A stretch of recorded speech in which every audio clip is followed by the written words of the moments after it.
Seção 4 da colocação em família substituta. Artigo 165. São requisitos para a concessão de pedidos de colocação em família substituta. Inciso 1. Qualificação completa do requerente e de seu eventual cônjuge ou companheiro, com expressa anuência deste. 2. Indicação de eventual parentesco do requerente e de seu cônjuge ou companheiro, com a criança ou adolescente, especificando se tem ou não parente vivo. Inciso 3. Qualificação completa da criança ou adolescente e de seus pais, se conhecidos. 4. Indicação do cartório onde foi inscrito o nascimento, anexando, se possível, uma cópia da respectiva certidão. Inciso 5. Declaração sobre a existência de bens, direitos ou rendimentos relativos à criança ou ao adolescente. Parágrafo único. Em se tratando de adoção, observar-se-ão também os requisitos específicos. Artigo 166. Se os pais forem falecidos, tiverem sido destituídos ou suspensos do poder familiar, ou houverem aderido expressamente ao pedido de colocação em família substituta, este poderá ser formulado diretamente em cartório, em petição assinada pelos próprios requerentes, dispensada a assistência de advogado. Parágrafo 1º. Na hipótese de concordância dos pais, o juiz, inciso 1, na presença do Ministério Público, ouvirá as partes, devidamente assistidas por advogado ou por defensor público, para verificar sua concordância com a adoção, no prazo máximo de 10 dias, contado da data do protocolo da petição ou da entrega da criança em juízo, tomando por termo as declarações, e 2. Declarará a extinção do poder familiar. Parágrafo 2º. O consentimento dos titulares do poder familiar será precedido de orientações e esclarecimentos prestados pela equipe interprofissional da Justiça da Infância e da Juventude, em especial, no caso de adoção, sobre a irrevogabilidade da medida. Parágrafo 3º. São garantidos a livre manifestação de vontade dos detentores do poder familiar e o direito ao sigilo das informações. Parágrafo 4º. O consentimento prestado por escrito não terá validade se não for ratificado na audiência a que se refere o parágrafo 1º deste artigo. Parágrafo 5º. O consentimento é retratável até a data da realização da audiência especificada no parágrafo 1º deste artigo, e os pais podem exercer o arrependimento no prazo de 10 dias, contado da data de prolação da sentença de extinção do poder familiar. Parágrafo 6º. O consentimento somente terá valor se for dado após o nascimento da criança. Parágrafo 7º. A família natural e a família substituta receberão a devida orientação por intermédio de equipe técnica interprofissional a serviço da Justiça da Infância e da Juventude, preferencialmente com o apoio dos técnicos responsáveis pela execução da política municipal de garantia do direito à convivência familiar. Artigo 167.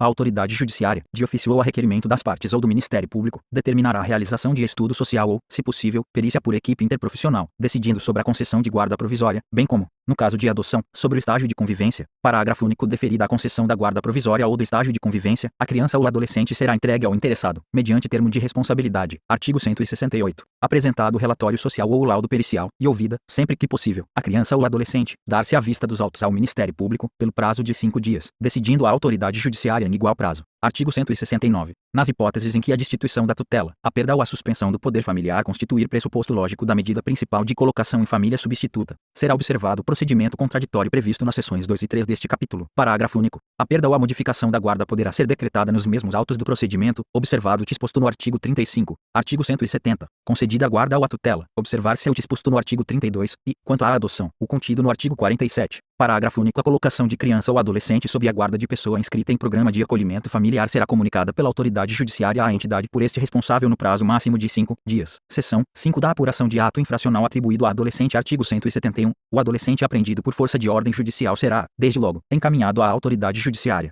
Artigo 172. O adolescente apreendido em flagrante de ato infracional será, desde logo, encaminhado à autoridade policial competente. Parágrafo único. Havendo repartição policial especializada para atendimento de adolescente em se tratando de ato infracional praticado em coautoria com maior, prevalecerá a atribuição da repartição especializada, que, após as providências necessárias e conforme o caso, encaminhará o adulto à repartição policial própria. Artigo 173. Em caso de flagrante de ato infracional cometido mediante violência ou grave ameaça à pessoa, a autoridade policial, sem prejuízo do disposto nos artigos 106, parágrafo único, e 107, deverá, inciso 1, lavrar auto de apreensão, ouvidos as testemunhas e o adolescente. 2. Apreender o produto e os instrumentos da infração. Inciso 3. Requisitar os exames ou perícias necessários à comprovação da materialidade e autoria da infração. Parágrafo único. Nas demais hipóteses de flagrante, a lavratura do auto poderá ser substituída por boletim de ocorrência circunstanciada. Artigo 174. Comparecendo qualquer dos pais ou responsável, o adolescente será prontamente liberado pela autoridade policial, sob termo de compromisso e responsabilidade de sua apresentação ao representante do Ministério Público, no mesmo dia ou, sendo impossível, no primeiro dia útil imediato, exceto quando, pela gravidade do ato infracional e sua repercussão social, deva o adolescente permanecer sob internação para garantia de sua segurança pessoal ou manutenção da ordem pública. Artigo 175. Em caso de não liberação, a autoridade policial encaminhará, desde logo, o adolescente ao representante do Ministério Público, juntamente com cópia do auto de apreensão ou boletim de ocorrência. Parágrafo 1º. Sendo impossível a apresentação imediata, a autoridade policial encaminhará o adolescente à entidade de atendimento, que fará a apresentação ao representante do Ministério Público no prazo de 24 horas. Parágrafo 2º. Nas localidades onde não houver entidade de atendimento, a apresentação far-se-á pela autoridade policial. À falta de repartição policial especializada, o adolescente aguardará a apresentação em dependência separada da destinada a maiores, não podendo, em qualquer hipótese, exceder o prazo referido no parágrafo anterior. Artigo 176.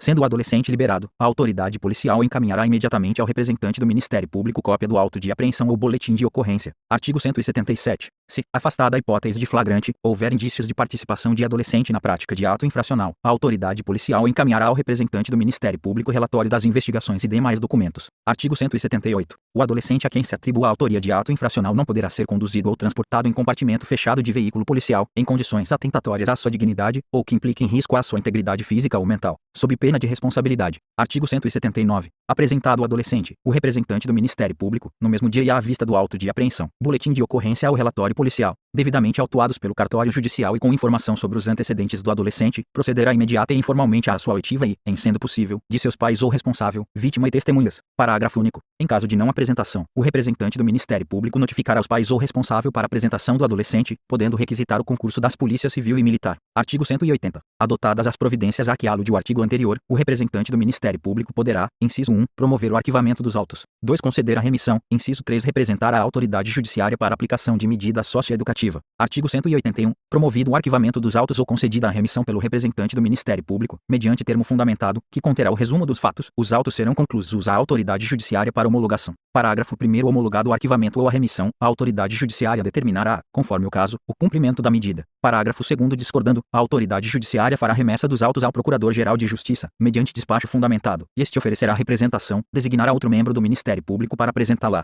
ou ratificará o arquivamento ou a remissão, que só então estará a autoridade judiciária obrigada a homologar. Artigo 182. Se, por qualquer razão, o representante do Ministério Público não promover o arquivamento ou conceder a remissão, oferecerá representação à autoridade judiciária, propondo a instauração de procedimento para aplicação da medida sócio-educativa que se afigurar a mais adequada. Parágrafo 1º. A representação será oferecida por petição, que conterá o breve resumo dos fatos e a classificação do ato infracional e, quando necessário, o rol de testemunhas, podendo ser deduzido oralmente, em sessão diária instalada pela autoridade judiciária. Parágrafo 2º. A representação independe de prova pré-constituída da autoria e materialidade. Artigo 183. O prazo máximo improrrogável para a conclusão do procedimento, estando o adolescente internado provisoriamente, será de 45 dias. Artigo 184. Oferecida a representação, a autoridade judiciária designará a audiência de apresentação do adolescente, decidindo, desde logo, sobre a decretação ou manutenção da internação, observado o disposto no artigo 108 e parágrafo. Parágrafo 1º. O adolescente e seus pais ou responsável serão cientificados do teor da representação e notificados a comparecer à audiência, acompanhados de advogado. Parágrafo 2º. Se os pais ou responsável não forem localizados, a autoridade judiciária dará curador especial ao adolescente. Parágrafo 3º. Não sendo localizado o adolescente, a autoridade judiciária expedirá mandado de busca e apreensão, determinando o sobrestamento do feito, até a efetiva apresentação. Parágrafo 4º. Estando o adolescente internado, será requisitada sua apresentação, sem prejuízo da notificação dos pais ou responsável. Artigo 185.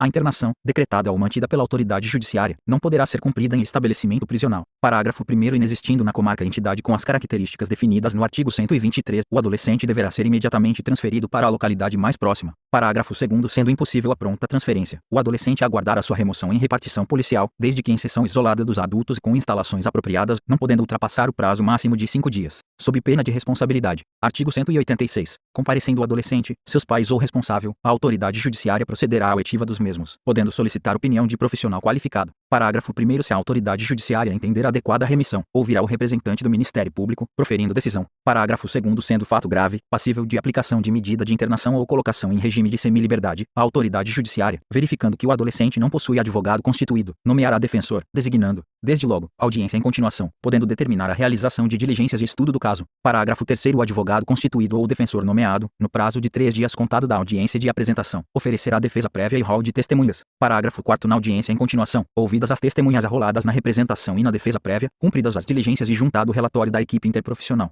será dada a palavra ao representante do Ministério Público e ao defensor, sucessivamente, pelo tempo de 20 minutos para cada um, prorrogável por mais 10, a critério da autoridade judiciária, que em seguida proferirá a decisão. Artigo 187. Se o adolescente, devidamente notificado, não comparecer injustificadamente à audiência de apresentação, a autoridade judiciária designará nova data, determinando sua condução coercitiva. Artigo 188. A remissão, como forma de extinção ou suspensão do processo, poderá ser aplicada em qualquer fase do procedimento, antes da sentença. Artigo 189. A autoridade judiciária não aplicará qualquer medida, desde que reconheça na sentença, inciso 1, estar provada a inexistência do fato. 2. Não haver prova da existência do fato. Inciso 3. Não constituir o fato ato infracional. 4. Não existir prova de ter o adolescente concorrido para o ato infracional. Parágrafo único. Na hipótese deste artigo, estando o adolescente internado, será imediatamente colocado em liberdade. Artigo 190. A intimação da sentença que aplicar medida de internação ou regime de semiliberdade será feita, inciso 1, ao adolescente e ao seu defensor. 2. Quando não for encontrado o adolescente, a seus pais ou responsável, sem prejuízo do defensor. Parágrafo 1º sendo outra a medida aplicada. A intimação far-se-á unicamente na pessoa do defensor. Parágrafo 2º recaindo a intimação na pessoa do adolescente, deverá este manifestar se deseja ou não recorrer da sentença.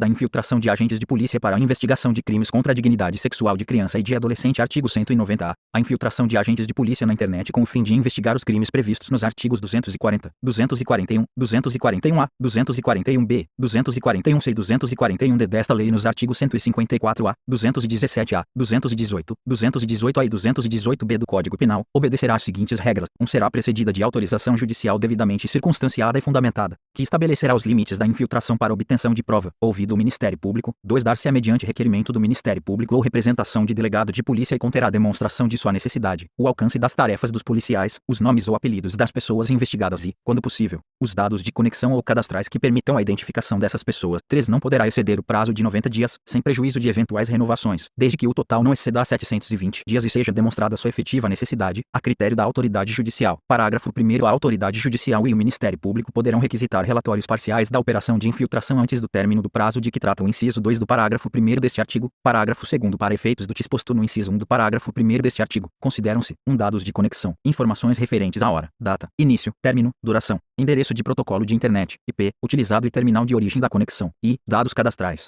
informações referentes a nome e endereço de assinante ou de usuário registrado ou autenticado para a conexão a quem endereço de IP, identificação de usuário ou código de acesso tenha sido atribuído no momento da conexão. Parágrafo 3º. A infiltração de agentes de polícia na internet não será admitida se a prova puder ser obtida por outros meios. Artigo 190-B. As informações da operação de infiltração serão encaminhadas diretamente ao juiz responsável pela autorização da medida, que zelará por seu sigilo, antes da conclusão da operação. O acesso aos autos será reservado ao juiz, ao Ministério Público e ao delegado de polícia responsável pela operação, com o objetivo de garantir o sigilo das investigações. Artigo 190-C. Não comete crime o policial que oculta a sua identidade para, por meio da internet, colher indícios de autoria e materialidade dos crimes previstos nos artigos 240, 241, 241-A, 241-B, 241-C e 241-D desta lei nos artigos 154-A, 217-A, 218, 218-A e 218-B do Código Penal. Parágrafo único. O agente policial infiltrado que deixar de observar a estrita finalidade da investigação responderá pelos excessos praticados. Artigo 190-D. Os órgãos de registro e cadastro público poderão incluir nos bancos de dados próprios, mediante procedimento sigiloso e requisição da autoridade judicial, as informações necessárias à efetividade da identidade fictícia criada. Parágrafo único. O procedimento sigiloso de que trata esta seção será numerado e tombado em livro específico. Artigo 190-E. Concluída a investigação, todos os atos eletrônicos praticados durante a operação deverão ser registrados, gravados, armazenados e encaminhados ao juiz e ao Ministério Público, juntamente com relatório circunstanciado. Parágrafo único. Os atos eletrônicos registrados citados no caput deste artigo serão reunidos em autos apartados e apensados ao processo criminal juntamente com um inquérito policial, assegurando-se a preservação da identidade do agente policial infiltrado e a intimidade das crianças e dos adolescentes envolvidos.